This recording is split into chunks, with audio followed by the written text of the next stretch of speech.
이번에는 저번 책에 이어서 정신의학의 역사라는 책을 리뷰해 보도록 하겠습니다. 정신의학의 역사, 왜 갑자기 정신의학이 나왔냐 하면은, 예전에는 우리가 인간에 대한 이해도가 굉장히 낮았기 때문에, 이런 인간 여러 가지 스펙트럼이 있고, 예를 들어서 지능순이라든지 이런 스펙트럼이 있는데, 뇌에 어떤 이상이 생겼거나 아니면은 일반적인 사람과 다른 사람들, 정신적인 질환이 있는 사람들을 아예 완전 그 아예 완전 다른 사람, 그냥 광인처럼 이렇게 취급을 했었어요. 근데 그래서 이 정신의학을 보면은, 역사를 보면은, 이러한 우리가 그 이런 스펙트럼이 다른 거를 과거부터 어떻게 다뤄왔는지, 처음에는 우리가 인간에 대한 무지가 있었기 때문에 굉장히 이거를 사회적으로 배제를 시키고 어떻게 완전 빠르게 관리를 했다면은, 현재는 어떻게 하면 포용시킬 수 있을지, 어떻게 하면 관리할 수 있을지, 그리고 이런 질환들을 스펙트럼별로 나눠가지고 아예 이분법적으로 보는 것이 아니라 어떻게 그런 식으로 발전을 해왔었고, 그렇기 때문에 정신의학을 다룹니다. 이제 앞에서 말했다시피 이게 정신의학을 정신의학이 이제 시대에 따라 가지고 이런 바라보는 관점들이 굉장히 많이 바뀌었어요. 처음에는 아예 광인 취급을 하고 아예 집 밖에서 못 나오게 한다던가, 아니면 그냥 사람 취급을 하지 않고 그냥 땅에 묻어가지고 그냥 죽여버린다던가, 이런 식으로 지금 현재에서 보면 굉장히 잔인한 방법을 썼을 때도 있었고, 나중에는 이제 이런 가설이 등장하게 되죠. 이제 막 어렸을 때 트라우마나 어렸을 때 이런 기억들이 계속해서 무의식에 남아 있어서 그런 광인을 만드는 것이다, 정신병을 만드는 것이다 라고 주장을 했었고, 근데 그렇게 되면은 굉장히 유전적인 영향이 굉장히 적고 후천적인 이런 영향이 높다고 말하는 거죠. 그렇기 때문에 생기는 여러 가지 변화들이 있을 수 있고, 현대에는 이제 뇌에 어떠한 이상이 생겨가지고, 또는 우리가 뇌의 모습 구조가 다 다르기 때문에 사람들이 다 생각하는 방식이나 이런 사고가 다를 수밖에 없다, 이런 식으로 뇌 질환처럼 보이는 형태로 가고 있고. 근데 이제 이 작가는 이러한 변화들이 사실 모두 이제 장단점이 분명히 존재를 해요. 현재까지 이렇게 발전한, 이제 약으로 치료가 가능하다, 뇌의 특정 구조, 뇌의 특정 이런 물질 대사를 좀 더 촉진시키는 방식, 근데 이런 것도 결국에 제약사와 여러 가지 이런 그 이해관계 속에서 탄생하고 있기 때문에, 완전한 이런 직선적인 발전사보다는 지금 현재까지도 발전한 게 오히려 나중에 봤을 때는 좀 틀릴 수도 있다라는 관점으로, 그러니까 우리가 계속해서 발전해 오는 게 아니라 계속해서 변화를 해왔다, 이런 관점을 취하고 있습니다. 음,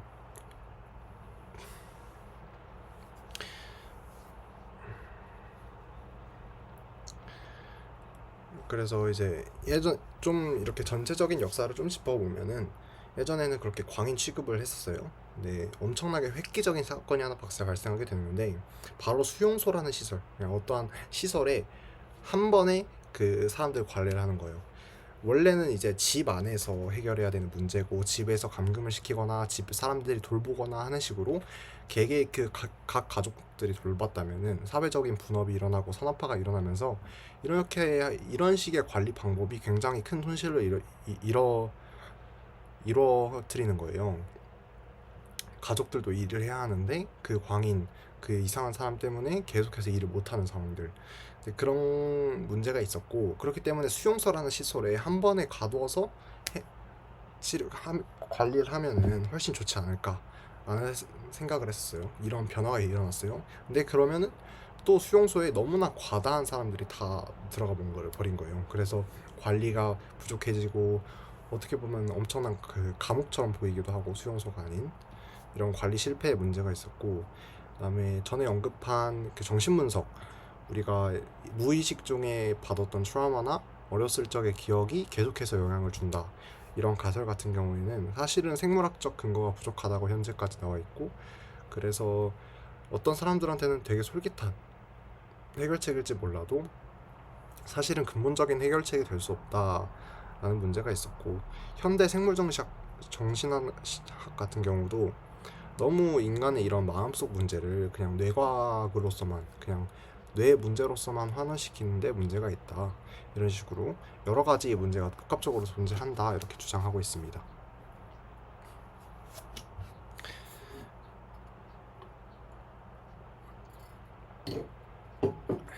총 책이 이제 8가지 챕터로 나눠져 있고 시간 순서에 따라 가지고 수용소부터 정신분석, 그 다음에 현대 이제 생물정신학까지 이제 이렇게 쭉 다루게 되는데, 각 비디오에서 2챕터씩 천천히 다뤄보도록 하겠습니다. 이제 정신의학의 탄생이라고 첫 장이 일어나는데, 이거의 배경은 19세기 말부터 18세기 말부터 19세기 초를 의미를 하고, 이제 과거 이런 정신의학, 이런 정신질환자를 어떻게 다뤘나를 보여줘요. 과거 정신질환자는 뭔가 치료가 아닌 관리를 해야 하는 대상으로서 이 사람이 갱생시킬 수 있다, 뭔가 좀 바뀔 수 있다로 보기보다 이 사람을 어떻게 관리할 것인가, 이런 사회에 어긋나는 사람을 어떻게 관리할 것인가로 봤고, 그다음에 관리 대상은 보통 이제 가족이 돌봤고 집에서 막 묶어서 하거나 아니면 감금을 시키거나, 아니면 그것도 안 되는 경우에 그냥 떠돌이처럼 살았다라고 합니다. 그래서 이때는 아예 사회적인 그냥 배제로 봤다는 거죠. 사회에서 아예 배제된 사람들. 이제 18세기 말부터 19세기 초에는 이러한 그 인식의 변화가 생기는데, 정신질환자를 좀 치료 대상으로 보는 시선이 생겨났습니다. 그래서 이와 동시에 정신의학이라는 이런 정신질환자를 치료하는 방법인 정신의학이라는 그 학문이 탄생을 하게 됩니다. 그래서 정신의학의 초기 아이디어는 이게 정신질환이 질병이라는 개념, 그 다음에 이게 그 수용소 개념과 결합하면서 탄생을 했다고 합니다. 그래서 처음에는 완전 광인처럼 취급받던, 아예 사회에서 배제받던 사람들이 처음으로 이제 치료가 가능하지 않을까라는 의견을 가지고 시작을 하게 됩니다. 이제 19세기에서는 진짜 아까 말했었던 수용소라는 대혁명이 일어나게 됩니다. 이제 되죠? 그래서 19세기의 초기 수용소는 완전 이제 정신질환자 사람들을 모아가지고 치료하는 데 목적을 가졌다는 거죠. 근데 이제 당연히 사회에서 분리하는 기능도 가졌을 거예요. 처음에 말했던 것처럼 산업화가 일어나고 이런 분업이 되면서 가족들이 돌보는 게 어느 정도 비효율적으로 보였을 거니까. 근데 그런 관점에서 수용소라는 모델은 굉장히 사회에 적합한 모델이었고, 굉장히 생산성을 높여주는.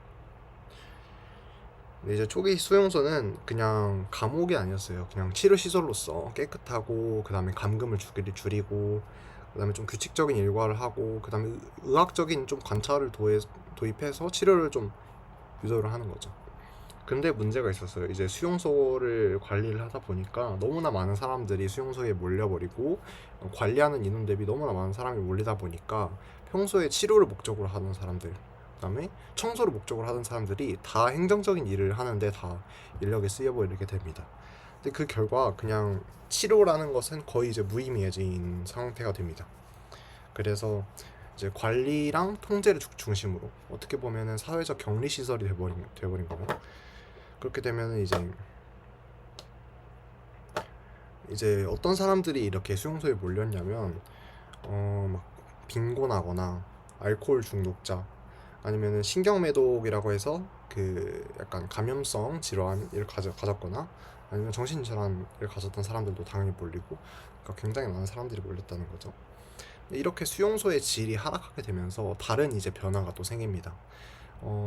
이제 부유한 사람들은 수용소에 당연히 보내기가 싫겠죠. 가족들이 만약에 정신질환이 생기면. 그러면은 그러한 부유층의 정신질환자를 어떻게 대할 것인가 하는 방법이 생기게 됩니다. 사설 요양소라고 해서 좀 더 훨씬 좋은 질의 요양소가 생기게 되고, 그런 게 이제 거기에서 나오는 뭐 온천 치료라든지 신경 클리닉이라든지 여러 가지 이제 치료 방법을 시도를 하게 됩니다. 수용소와 이제 빈부격차를 이제 수용소로 나타낸 형태가 되겠죠. 그래서 이런 사설 요양소에서 치료했던 이런 치료 방식들이 이 이후에 나타나는 치료 방식들에 큰 도움이 됩니다. 정신분석이 나오는데, 정신분석이라든지 아니면은 사설 정신치료 시장이 충분히 가치가 있다는 게 의미가 된 거죠. 왜냐면 부유층들은 자신의 가족들을 이제 수용소에 보내기가 싫으니까 그 니즈를 파악해서 사설 치료소를 운영을 하고 정신치료를 목적으로 하는 뭐 약을 개발한다든지 아니면 치료를 제공한다든지 치료 서비스를 이런 식의 서비스가 니즈가 있구나 이런 거를 파악하는 계기가 된 거죠.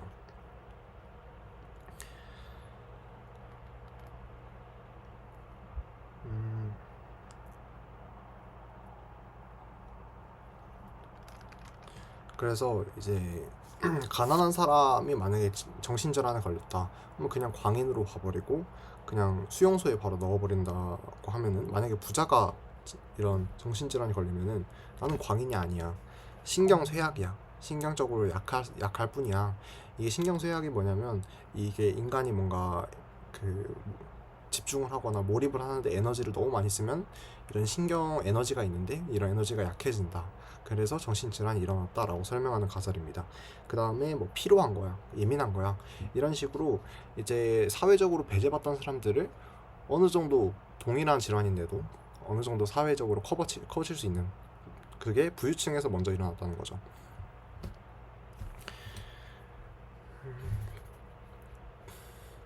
이제 이렇게 해서 1, 2부가 마쳤는데요. 그래서 이걸 방금 리뷰하면서 좀 느낀 게 사회적으로 이제 배제받는 사람들, 이제 굉장히 진보적으로 세상이 계속 변하면서 계속해서 이런 사회의 바운더리는 계속해서 넓어질 수밖에 없는 것 같아요. 처음에 이제 뭐 남녀차별도 그렇고 이제 젠더 이슈도 그렇고 젠더 이슈도 그렇고 그 다음에 성소수자에 대한 것도 그렇고 인종에 대한 것도 그렇고 점차 이런 차별이나 사회적인 격리를 허무는 방향으로 계속 나아가고 있는데, 그런 관점에서 보면은 정신의학도 이제 결국에 인간의 이런 이해도가 점차 증가하는 거잖아요. 그러니까 우리가 처음에는 단편적인 굉장히 좁은 시선으로 인간을 봤다면은, 인간이 이런 부류도 있구나 저런 부류도 있구나 이런 스펙트럼을 좀 이해하는 데 도움이 되는 것 같습니다. 이제 인간이 완벽하게 이제 모두가 동일하지 않고 모두가 다르고, 근데 그런 다른 점이 이제 후천적인 요인만 있다기보다 선천적으로 자기가 어떻게 할 수 없는 부분으로 완전 다른 게 있는 것 같아요. 그렇기 때문에 이제 그런 그 다름들을 이제 점차 인정하는 방식인 것 같습니다. 이제 모두가 지금 심지어 모두가 한 사람 한 사람들이 어떻게 사회적으로 딱 부합할 수가 없고, 분명 한 부분쯤은 뭔가 사회에서 인정받지 못하고 좀 규범에서 벗어난 부분들을 가지고 있단 말이에요. 그런 부분들이 사회에서 충분히 인정되는 방향으로 이렇게 나아가고 있다고 생각합니다.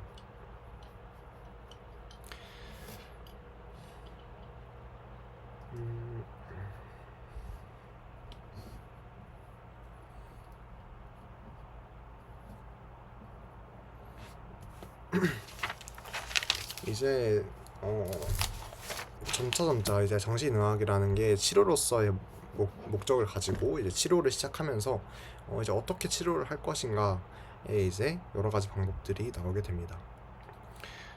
그래서 처음에는 막 그 생물학적으로 뭔가 뇌의 질병이다 이런 얘기도 했었고, 근데 이런 거에 항상 따르는 문제점은 당연히 이제 정신질환을 의학화했다, 의학적으로 뭔가 질환으로 설명을 했다라는 게 장점이 될 수 있겠지만, 항상 뒤따르는 게 우생학이나 인간 그 본래부터 뭔가 특정한 이런 막 수년혈통 유전을 인해서 이런 유전자는 안 좋은 유전자다 이런 식으로 유전자에 서열을 매기게 되는 이런 항상 문제점이 존재를 했었고, 그다음에 이후에는 이제 신경쇠약이라고 아까 말했던 이런 신경쇠약에 대한 붐도 일어나고, 나중에는 이제 정신 분석, 프로이트의 정신 분석까지 이런 식으로 계속해서 어떻게 정신의학을 다루는지 시대에 따라서 변화를 하게 됩니다. 이제 각각의 이제 변화가 모두 장단점이 있고, 이러한 장단점 때문에 다른 해결 방안이 생겼지만 다른 해결 방안에서는 또 다른 단점 때문에 이런 식으로 계속해서 진화를 하게 됩니다. 그러면 이제 다음 영상에서 이제 생물학적 정신의학의 탄생 챕터와 신경성 질환의 시대 챕터를 다뤄보도록 하겠습니다.